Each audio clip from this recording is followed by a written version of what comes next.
So join us in an insightful discussion on the evolving landscape of e-commerce services in this digital age, from innovative platforms to cutting-edge marketing strategies, logistics optimization and data security. This panel, I'm reliably informed, will delve into the latest trends and advancements shaping the future of online retail. Please give a warm welcome to our panelists, Uthman Saifawi, the co-founder of McCann, Priyanka Sengar, the CEO of Women First Jobs, Neha Samuel, the co-founder and COO of Fits, Shamim Kasibawi, the founder of Playdate, Anastasia Kim, the CEO of We Marketplace, and to moderate the session, Anvrat Garuv, the Regional Country Director of SellAnyCar.com. Thank you very much, guys. Your photographs will appear magically on the big screen in just a couple of seconds, and if we can, when you look up in a minute, the picture of me will disappear, and hopefully you'll be sitting under your face. If not, we'll work with it. Ladies and gentlemen, your panel and your moderator. There's a lot of water on that table. Thanks, guys. Hi, good afternoon, or should I say good evening, guys. Welcome to the most interesting panel for the day. I've got a wide variety of experience that you will hear today. And before we start the panel, which is about e-commerce and the future, I would request my panelists to quickly introduce themselves, a little bit about yourself, a little bit about your business, what you guys do, and we'll start with the lady at the corner. Over to you. Hi, everyone. Good afternoon. Thank you for joining us on Friday afternoon, early evening. My name is Shamim Kasabawi, and I am the founder of Playdate. Playdate is an app that helps you build your child's social circle. We basically matchmake families based on their kids' interests. I don't know about you guys, but I was a refugee as a child, and I've been an expat and an immigrant, and I'm not even 40 years old yet. So this is my journey and my story. Thank you, Shamim. You want to go ahead? Yeah. Ladies and gentlemen, good evening. Thank you so much, firstly, for having me here. I'm Neha Samuel. I am the co-founder of FitZ. FitZ is a fitness rewards app. We reward people for walking. Through our app, we are promoting sustainable lifestyle, and it's an app that's built for all age groups and all fitness levels. We are incentivizing people for every fitness effort that they put in. Thank you. Thank you, Neha. Priyanka? Thank you so much for having me here. And I'm Priyanka. I'm the founder and CEO for Women First Jobs. Women First Jobs, I would say we are the change makers. Women First Jobs is the world's only platform for the women-only talent with a unique vision of contribution attached to it. So we not only support the corporates for their CSR and ESG goals and DEI, we also making an impact in the society. Thank you. Very interesting. Anastasia, you want to Yes, thank you so much. Hello, everyone. My name is Anastasia Kim. I'm CEO and co-founder of We Marketplace in the United Arab Emirates. We are e-commerce B2C platform. We have 1 hour delivery of huge assortment, non-food goods from fashion, beauty, electronics, products, and so on. More than 70,000 unique SKUs right now are in our platform, and we work on the model invite only. When we work only with 500 sellers on our platform, which help to make low competition. Yeah, and we are first woman-oriented. 68% of our audience are women. Yeah, thank you. Awesome. Othman? Hello, I'm Othman. With my co-founder Youssef, we launched McCann and Curtains. McCann is a furniture rental service. We rent sofas, beds, tables for people for their home. If they keep it long enough, they own it. Anytime before that, they can return it. And Curtains is a marketplace for custom-made curtains. Welcome, guys. Welcome to the panel. So for the people in the audience, now you know the panelists who are here. I just quickly want to tell you guys that please pay attention to what they are speaking, because there may be questions flying to you. So you will have the opportunity to ask them questions, but there may be a question coming to you. Whoever answers it correctly will end up getting a reward. And it could be as simple a question as, if you guys have been listening, that how many SKUs does her business have? Does anyone know? She mentioned how many SKUs? 70,000, yes. This was a practice question. Going forward, No reward. so it doesn't get an award, but yeah, when we get into serious discussion, I'll be asking questions. You did mention women-oriented. Well, this panel is also women-oriented, only one male out of 5. So congratulations for making it see out two. male. This is a Two first, male, by the way. two male. You never see this, do you guys? So happy to be moderating a session which is dominated by a woman. Congratulations, guys. So Othman, since you are the only guy on the platform, I'll start off with you. Thank you. And about your business. So the first question goes for you. Guys, hear it out. How are customer e-commerce preferences evolving for your business? And how does your business leverage innovative e-commerce platforms, technologies, and models to address this change and stay ahead of market trends? Your business is a unique one in its sense. How do you stay ahead of the competition? So I think first the most important change for us in customer behavior is that people are less buying a product in e-commerce. They are less trying to own a product. They are more getting a service. Like if you want tomorrow to get a car, you might lease it, rent it. You want to pay for the time you are driving it, but for the time you're not driving it, you prefer to give it back to the. And Macan, this is why we created Macan. Like we are renting furniture, and to enable to do that, technology is essential. For example, we need to be able to screen our potential clients to see if they are going to be able to pay us for their contract. So we need data analytics tools, screening tools to do that. We need to follow our inventory through the entire lifetime of a sofa at a client, our warehouse when it goes back. So technology is essential for that as well. So technology really helps us implement this model. It's a very interesting model though, but what happens in case, as an end consumer, if I damage any of your furniture, you take away my security deposit? So first, our furniture is made to last. So it's made for rental, so it's very tough like to break a table. Then any damage like a scratch, anything that happens on the surface is not charged. So this is something that is made into the model. When something comes back, we take it, we have a seven-step process to make it as new again, and then we rent it to another client. Well, very interesting, very interesting. My next question is for Priyanka, who is working with Women First Jobs. So Priyanka, given the importance of inclusivity and diversity in today's business landscape, we all talk about it, can you discuss any unique marketing strategies or platform features that you guys are using and implementing to support and empower, say, women entrepreneurs? It's a wrong question because there are 4 of them already on this panel, but how do you empower women entrepreneurs and even customers, say, in e-commerce space or even otherwise? Thank you for this question. So you knew it was coming for you. So if I'll talk about the market strategy, Women First Jobs, its name in itself is a self-branding. Generally, whenever we go and talk to a person, the moment they listen to the name, they ask us to explain about it. The idea is to create the awareness of the DEI, CSR, and ESGs, both for the corporates as well as for the job seekers. So the platform is so much diversified and user-friendly that any user can come and register themselves, and the corporates, female entrepreneurs, they can come and see, and we have a team which help them to get the right match for themselves. So the idea and the vision talks itself. That's why you asked me for the e-commerce space, but I'll say the vision says, do not judge a female, or do not say that they can work on for certain industry or certain platform or certain things like that. We have the idea, give them an opportunity, be it for any industry, any sector, any kind of a parameter, let them come prove themselves, their skills, and then you decide based on their talent.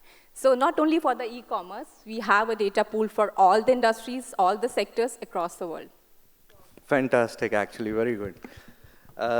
Guys, before we move on to Neha, I quickly wanted to understand for myself and how long your business has been operational. So when was your business launched? Which year was it? Macan was 3 years ago. 3 years ago. 3 years ago, which means in 21? July 21, yeah. July 21. 2 years ago in 2022. Fantastic. Yeah. So I just celebrated first anniversary before coming to the event. Oh, fantastic. Congratulations. Neha? So me and my husband, we are co-founders in whatever we've been doing here. And we've been working in this landscape of fitness and wellness since over 8 years now. But we pivoted to online after COVID, which is 2020. So the real launch we would So the consider as app was 2020? launched in 2020. Okay, fair enough. So we'll consider 2020. And Shamim? Yes. I've been building Playdate since 2017. Fantastic. So very good mixture of the panelists here in terms of experience. Okay, Nehan, the next question is for you. Since you're working with Fitzy and co-founded and working with Fitzy, the fitness industry has seen a significant shift towards the online platforms, especially since the pandemic hit us.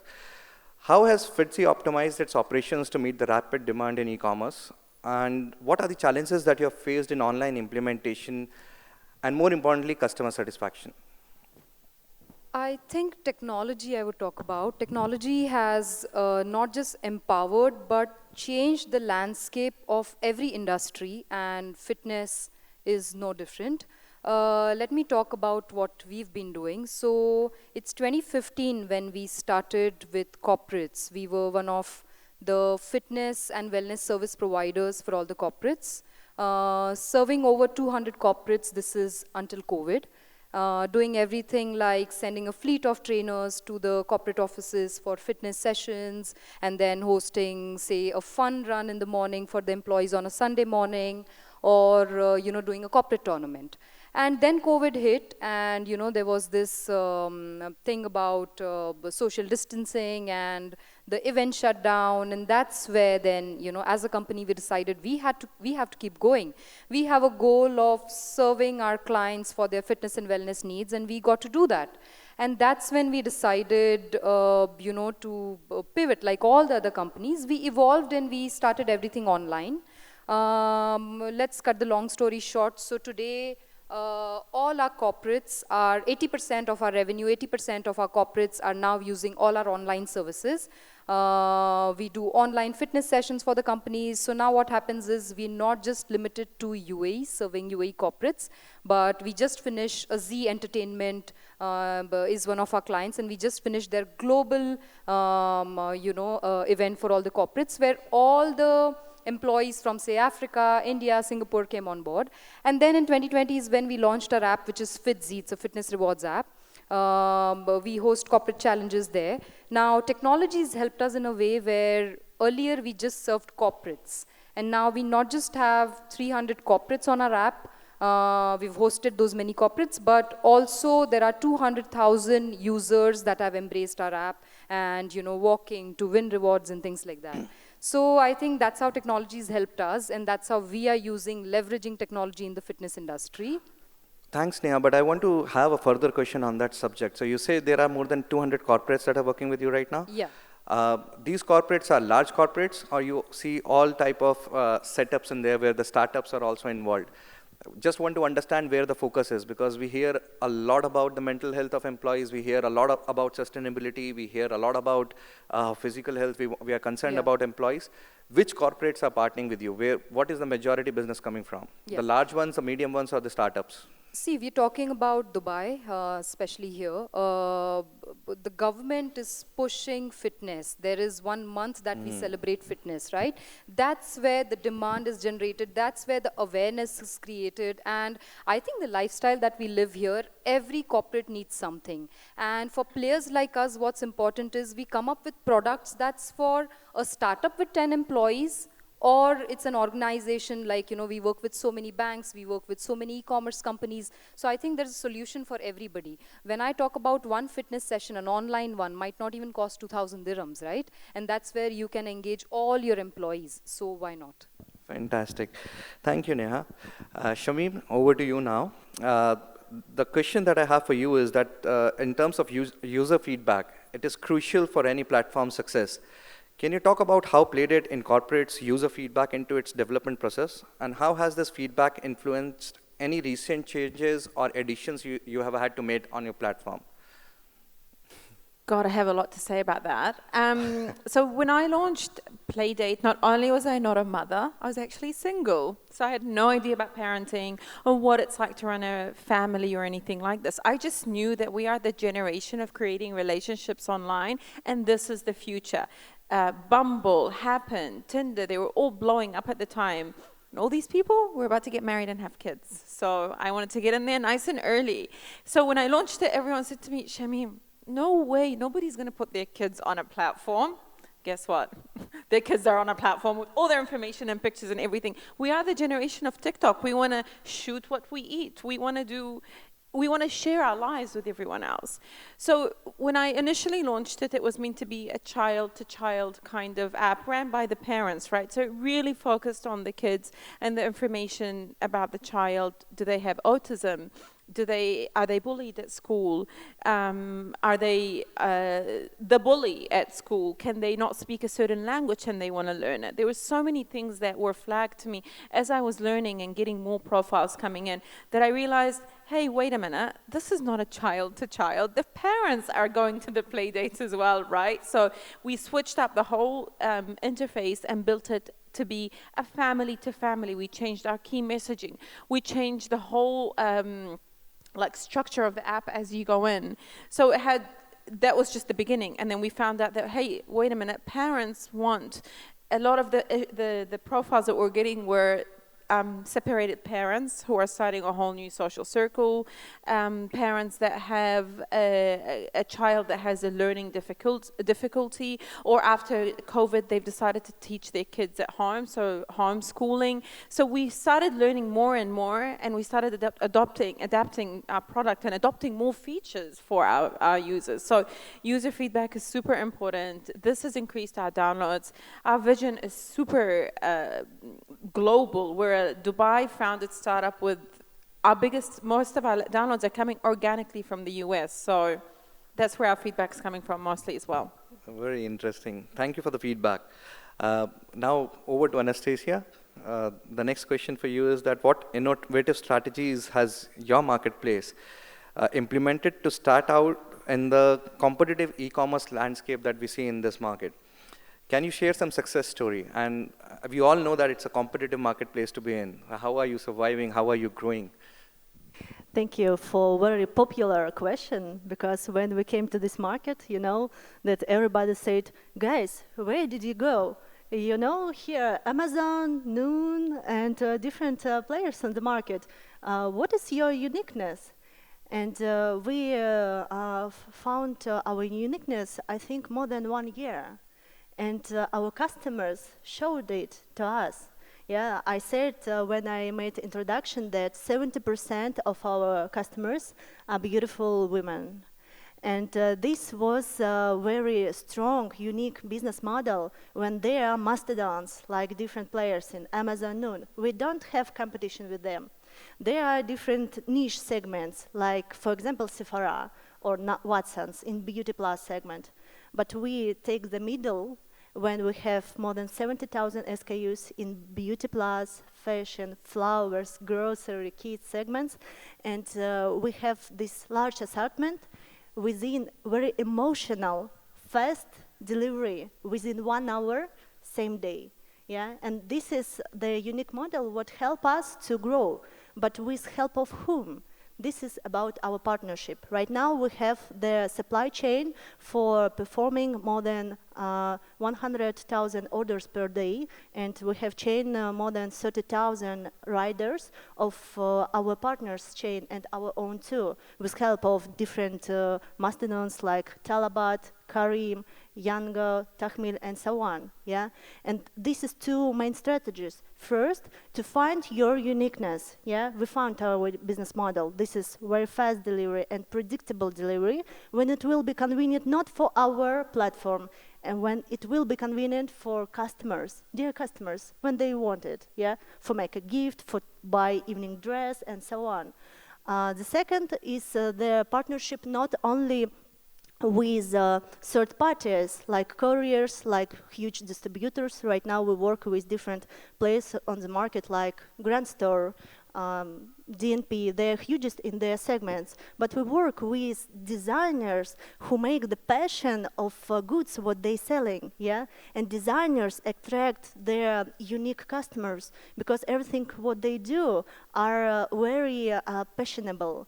And when we work with women audience, this is about beautiful emotion buyings, yeah? And immediately when you want something, you get something. And the third one, for sure, this is technologies. what help us to scale, because 70,000 SKU, you know, this is huge assortment if you were talking about uniqueness line. But we have right now more than 100 sellers who sell them with our marketplace, and they have no so much competitor scale.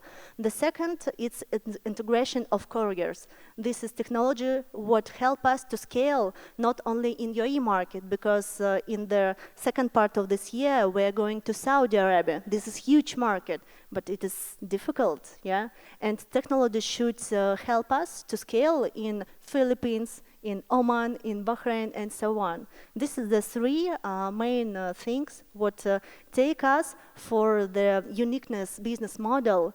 And I think in bonus will be the first one. This is our humanity. What I'm talking about, all our employees, all our top managers, middle managers, line employees, they understand what we're doing in our great mission, yeah, because this what about our saving of our lifetime. Because, you know, the most valuable resource, you know, guys, what is this? This is our time of our lives, yeah? And when we creating the products with technological operation, products what help to save our lifetime, it will make the strong employers team, because we don't waste our time, you know. And here in this hall, here is my partner. He is Chief Commercial Director. Please stand. This is Anton. You know what we are talking about always in our team? We said, always make the partnership strategy with not only C level, yeah, with line managers who should understand what they are doing. And when they understand it, they will grow the biggest and best product, yeah, because they will love to do it, yeah, because this will be very close to their own mission, you know. This is the first, yeah. Absolutely. It's lovely to hear the numbers that you are saying, and I hope you guys are listening to the numbers as well. But it was also lovely for you to mention the two things which generally companies don't speak about much. First is the employee, and the second is the customer. So great to see that you're listening to the customers and you're adapting to their needs. I have a few more questions and a few minutes left, so I'll try to barge them in, and I request you guys to be quick. So I would like to ask one question to Othman. Othman, we have spoken about technologies, we have spoken about innovation. In terms of technology, where do you think we are heading next? What do you think as the opportunities and the challenges in the next few years, 2 to 3 years? I think if you look at opportunities first, I think technology answers to what customer wants. If you look at e-commerce, the level of expectations from customers become extremely high. I mean, you were speaking about 1 hour delivery. A few years ago, it was nonsense. Now people want this. So now there's a lot of technology enabling that. This year we've seen with AI how all customer support have completely been revamped with AI. We are able to give relevant, instant answers to our client and help them.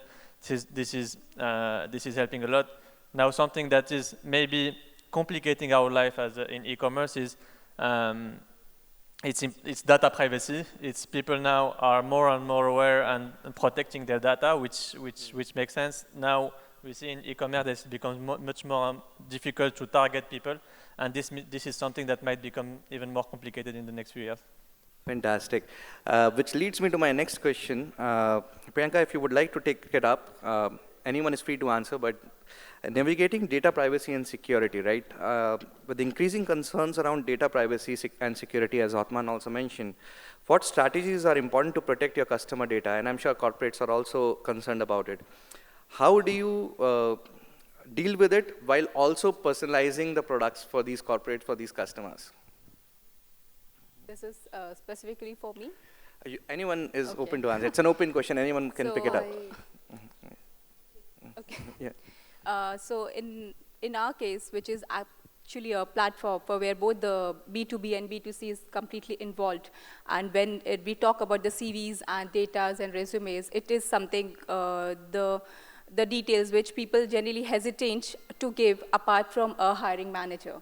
So for us, like, we generally keep on checking the auditing, the regular auditing which we try to follow to keep an eye on everything, whether it is perfect, right, how much data to be shown, how much to be hidden.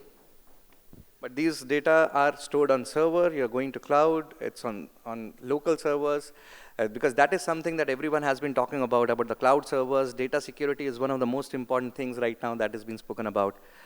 Just, we have time for one last question, and maybe Neha, you can pick it up. It's about sustainability. We have spoken about e-commerce, we have spoken about urgency of delivery, we have spoken about 70,000 SKU, we have spoken about fast deliveries. How does all this connect with sustainability? It is a growing concern among consumers, but how do you think organizations can navigate through sustainability while still looking at the P&L and growing? I think it doesn't have to be like big steps. You know, you can identify the little thing as an organization that you can do. We are on the other side where we are service providers. So let me tell you how we help corporates. Firstly, with the app, which is we promote walking, where then, you know, we come up with a little challenges like do not use no lift days. So you do not use elevators or escalators. You just, you know, walk. And then you park 2 blocks away, and then that's how you achieve your steps. I would like to talk about the recent partnership that we've done with one of the biggest banks in the region. I would not be able to mention the name because the PR is still due next week. What we are doing with the bank is, you know, banks coming on board as FITZI's title sponsor for the entire year, and with 4 campaigns that we've planned with them. They're rewarding the nation to walk, and then, you know, with cashbacks and salary backs, and I think that's what the bank is doing. So there are various different ways of doing this. It doesn't have to be something as big as this, but, you know, just have to identify. And I think now there's a lot of awareness for corporates to pick up some idea from and start. Thank you for your answer, and thank you for a fabulous session. I have a few more questions, but I don't have time, so I will finish it here. But before we go out, as I promised, there will be a question at the end. I hope everyone was listening to what the panelists had to say. I will ask a very simple question to you guys. Anyone who answers will get a book called My Children Will Be Born Rich, written by Sagan Yalchin. The question is, how does the P&L of Makaan look like? No, I'm just joking, guys. We didn't discuss the P&L. We are not going to discuss it here. I don't have the answer myself. The question I wanted to ask, and I'll keep it very simple. Please don't speak the answer. Raise your hand, and we'll invite one of you guys to answer. The question is, when was the app FITZI conceptualized? Which year was it conceptualized? I'm not asking the launch date. I'm not asking the launch date. Don't select the guy in black. He's the co-founder. Yeah, I can see him. I know him. Yeah. I'm not asking when was it conceptualized, not when was it launched. I'm just asking when was it conceptualized. The answer is 2015. 2015. I will have to move on to the next one. Please, sir. Gentleman on the right. Yeah, please.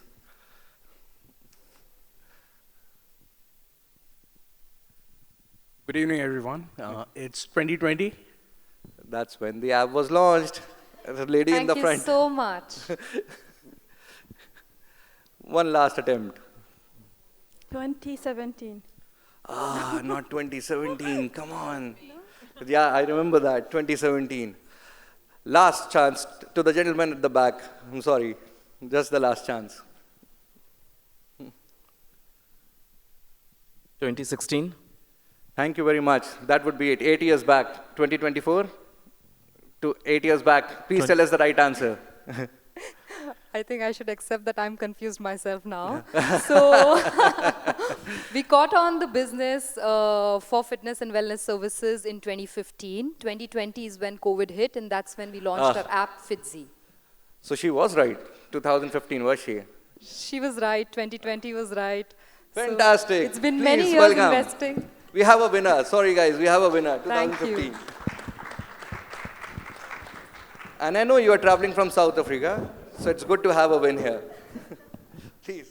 That was amazingly well done. She got the answer right, and you still didn't let her win the prize. Thank you. Oh, that was teasing.